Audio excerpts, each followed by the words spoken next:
magbubukas na magandang umaga po sa inyo. Magbubukas na muli po tayo ng gamutan. Ako po ay narito na sa St. Joseph Chapel, January 15, 2024. Mayroon po akong pasyente dito na dumating. Ngayon, ang nais ko lang po ay ma-describe ko sa inyo kung paano ang dapat. Kasi po, ikaw magsalita dito. Kailan pa na hindi nakakarinig si ate? Nung Sabado po. Sabado, ilang araw na? Isang bali, magdadalawang araw pa lang po. Okay. Kausapin mo nga. Ma! Ma! Oh. Yun po. Okay. May naririnig po siya pero konti. Okay, eto na. Ganito po gagawin ninyo pag kayo po ay meron sa tenga, sa gilid ng tenga. Ito po, igaganyan nyo po ito, dahan-dahan, huwag nyo basta-basta pagkakatiwala. Ito po, palalambutin nyo pong ganyan, ganyan, ganyan, ganyan, na makasama po, Diyos ko po, ayan. Ayan. Ito po ay tumitigas lamang. Ito, hanggang dito po, ina-actual ko po yan, ayan po. Ayan. Nararamdaman mo ba, ate? Sagot, nararamdaman mo ba? Hindi po na naririnig. Ito pa yung kabila. Ito po, babantan niyo po yan, tumitigas po, ayan, ayan. Ayan, ayan, oh. Ngayon, ibuhos mo dito yan, dito ka. Ibuhos mo ngayon itong suro-suro. Suro-suro, so asa yung dahon? Akin na, pahingin dahon. Ito po ang tinatawag na suro-suro. Ito po ilalaib nyo sa apoy, dalambot po ito. Kakatas po kayo. Ito po, binuhos na po namin. Yan. Iingatan mo lang ate sa mata. Opo. Yan. Yan. Ano kayo sa laing dito, tapos 10, tutubig. Okay pa. Yan. Ganun mo pa. Yan. Tsaka nyo po gagalawin ito. Para lumambot ang litid. O, itaktak mo ate. Taktak mo. Okay, isa pa. Ano, buhos mo pa. Diyos ko po, Diyos ko po. Okay, ito pa, buhos mo pa. Yung mata, ingatan.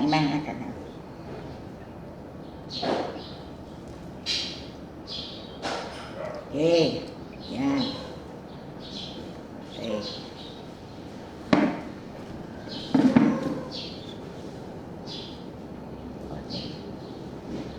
Ate Karin, nararamdaman mo ba itong pinipindot ko dito? Sagot, nararamdaman mo? Ma, nararamdaman mo daw ba? Igan mo, gano'n. Itatak mo ulit. Kausapin mo nga siya. Ma! Hindi, ilalapit mo kung alin nakakarinig. Tumanaw ka sa akin. Ano naramdaman mo na magkaroon ng tubig, ng dahon? Naginawahan ka ba? Ano po? Naginawahan ka ba? Na ano naman po? Ano naramdaman mo noon? Shuyok. Yung parang umugong. Ano daw naramdaman mo? Umuugong po pag pumapasok. Okay. Kaya po ang tangi kong masasabi sa inyo, kung sakali man po, ito po 2 araw pa lang, mga ilang araw na? Magdadalawa. Huwag nyo agad-agad paano yan. Kasi ito tumitigas. Ito. Narinig mo yung lamot-ngot? Nararamdaman mo? Hindi, magsalita ka na lakasan mo. Nararamdaman mo? Nararamdaman mo? Palakpakan niyo mga ate. Okay. Ito. Ngayon, penging guantes. Takbo dun. Marlene! Guantes!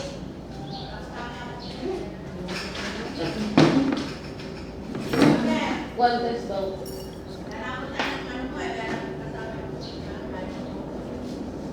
Tumigas ate ito. Penging guantes.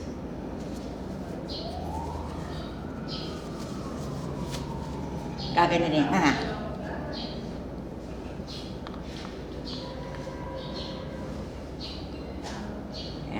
Teka.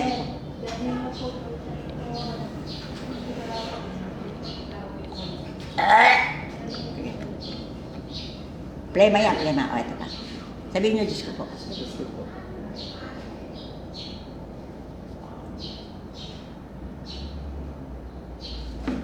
Dura.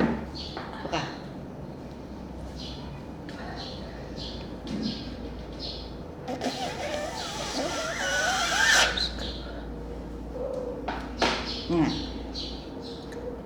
Plema yan. Ah.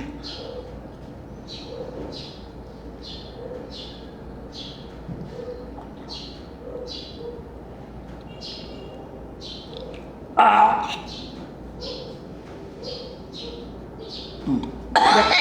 Bra. Kausapin mo. Ma! Ay, napapit ka dito sa tapat ko. Dito ka sa dali. Ma! Dito. Ma! Kamusta? Ano? Kamusta? Kamusta? Ayun na. Narinig ko kumusta. Palakpakan niyo mga kasama. Narinig na yung boses ko, narinig mo. Palakpakan niyo mga kasama. Maraming po salamat, Panginoon. Hindi pa lang ganun kalakas, pero narinig. I-words mo. Narinig mo na. Okay, salamat po. Magandang umaga po. Kaya lang po, akin ang dahon. Ito po ang ituturo ko ang dahon. Ito po ituturo ko sa inyo. Isusuka po ito, plema. Yung pong plema sa tenga, yung po umugong, kaya po hindi nakakarinig. Sobra po. Kaya po kung sakali, siyempre po, mag-iisip muna kayo ng paraan. Ito po ay lips ng suro-suro. Ito po, kuha po kayo ng 2. Tapos po, ilalain niyo po. Tapos pipirutin niyo, saka niyo po papatak, lagay niyo po sa kutsara. Kaya po maraming salamat, Ining. Ituloy niyo lang ito. Pagkaraan, dudukutin ko ulit yung plema dito. Plema lang yan. Plema lang yan. Sagot kayo. Akasan mo. Opo. Okay. Magsalita ka sa bumadla. Naririnig ko po. Eh, Kaya lang, hindi pa siya ganun kalakas, pero may naririnig na ako. Kaya sa kanina pumunta ka dito. Maganda na ngayon. O bumalik ulit kayo. Pagkaraan ng 2 days. Kasi ito, mga pagbabalita ko po sa aking paggagamot, ito po, yumupi. Pakarami pong plema. Kaya po, pag pinatakan po ng surusurya, guguruk po yan. Kaya po, maganda po ang aking paalala sa inyo na hindi po makasasama ang maniwala. Sagot kayo, hiramin nyo muna ang kaprasong paniniwala para magkaroon ng biyaya. Kasi pag ito po sinaksyon nyo agad, maaari pong may dumugo. Ano kayo, Neng? Dito kayo, Neng. Ito, pag inano agad, sinalandot na gano'n, kasi aandar yan, maaaring may dumugo. Isang baso. Tapos lagyan mo ng Vicks. Lagyan mo ng 3 sibuyas. Lagyan mo konting asin. Paamoy mo yan para mabulabog yung plema. O sige ha, ipinakita ko lamang sa tao na hindi pa bigla. Ano? Yakakin mo naman ako. Halika na. Okay, salamat. Gumana ka sa tao. Salamat po. Sige, Kaway ka daw tao. Okay. Magandang umaga po sa inyong lahat kasi po, syempre po tayo, hindi po basta-basta nagtitiwala po tayo sa mga gagawin. Ngayon po, ang akin po natuklas na ito, plema. Opo.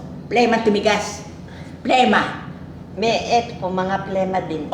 Ilakas mo, mga plema. Kaya ayan, huwag kang matatakot, ganito yan. Sabi mo, Diyos ko.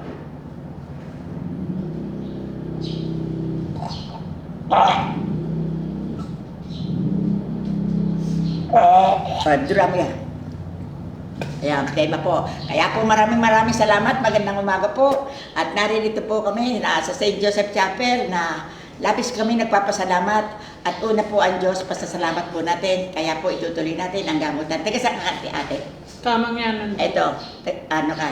Kamangyanan Santa Maria. Ano pangalan mo? Clarita Gobo. Binabati kita aking anak sa bilang karamdaman. Ang aking banggit dito, mayroong ka aking anak na bakterya sa loob ng initian. Kaya kung sakali matikibalisa, labati ba lamang ang mga kalulunas dito? Diyos ang patnubay. Kaya kung sakali kayo ay nagpunta dito, maghahanda kayo ng langis para ito ay dukutin ni Mother Paring sa pamamagitan ng paniniwalaan nyo. Kaya po ako'y nananawagan sa buong kapuluan. Mayroon po tayong mga bagong linaw na pag-aaral, paniniwala, at yung ating pong gagawin ay isang pagbabagong mariin at marami pong salamat sa ating tutuntungan sa landas ng Diyos. Babay po. Adi ka din, huwag kang magtago. Babay po.